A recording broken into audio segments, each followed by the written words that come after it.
দুনিয়ার প্রধানমন্ত্রীগণ, তোমরাও সতর্ক থাকো। তোমার অধীনস্থ দেশের নাগরিকরা তোমাকে মানে না কেন? সারা দেশের মধ্যে মারামারি, কাটাকাটি, হিংসা, বিদ্বেষ চলতেছে, কেন তুমি আগে? কিন্তু আমাদের সমাজ ব্যবস্থা এমন হয়েছে, যার দোষ আছে এর বেকসুর খালাস, আর যার দোষ নাই নির্দোষ মানুষকে জেলখানায় বন্দি করে। আর দোষী মানুষগুলো আত্মীয় হওয়ার কারণে, টাকাওয়ালা হওয়ার কারণে, ক্ষমতাবান হওয়ার কারণে তাকে ছেড়ে দেয়। কেরাম বলেন, ও দুনিয়াবাসী, তোমরাও এখান থেকে সবক গ্রহণ করো। তুমি যদি গড়ের কর্তা হও, তুমি যদি স্বামী হও, তুমি যদি বাবা হও, তুমি যদি চেয়ারম্যান সাহেব হও, তুমি যদি এমপি হও, তুমি যদি প্রধানমন্ত্রী হও, আগে তোমার অধীনস্থ লোক যদি তোমার কথা না শুনে, সন্তান যদি অবাধ্য হয়, বিবি যদি অবাধ্য হয়, দেশের তোমার নাগরিকরা যদি অবাধ্য হয়, ও সরকার প্রধান, ও অভিভাবকগণ, তোমার কর্মচারী বৃন্দ, তোমার অধীনস্থ লোক, তারা দোষ দেখার আগে নিজের দোষ তুমি তালাশ করো। তোমার মধ্যে এমন কোন ত্রুটি আসেনি যেই কারণে তোমার অধীনস্থ লোক তোমার মানে না? আমি বাবা হইয়া যদি আমি বাবার হক গুলো আদায় না করি, সন্তান আমার অবাধ্য হইবই। কথা বলে না? তোমার বিবি তোমার কথা না শুনে যদি এদিক সেদিক চলে, বেপরদাই চলে, ও পুরুষ, আগে দেখো তোমার মধ্যে ত্রুটি আসেনি। তুমি তাকে যেইভাবে রাখা দরকার রাখতেছো কিনা, তাকে যেই অধিকার দেওয়ার দিতেছো কিনা। ও সরকার প্রধান, ও দুনিয়ার প্রধানমন্ত্রীগণ, তোমরাও সতর্ক থাকো।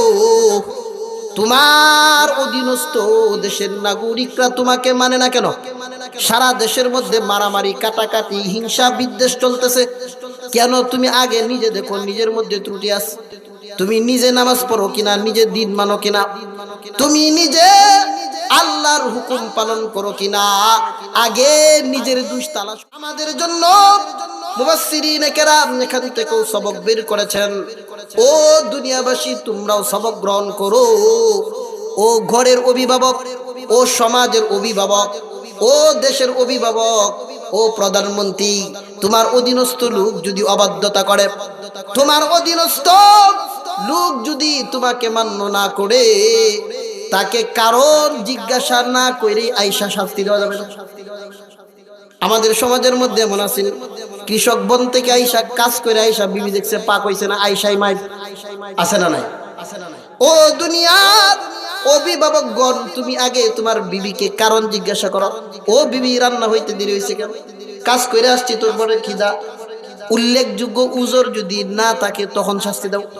কিন্তু আমাদের সমাজ ব্যবস্থা এমন হয়েছে, দোষ কারো থাক বা না থাক, যার দোষ আছে এর বেকসুর খালাস, আর যার দোষ নাই এর অপরাধ ডাকার জন্য নির্দোষ মানুষকে জেলখানায় বন্দি করে।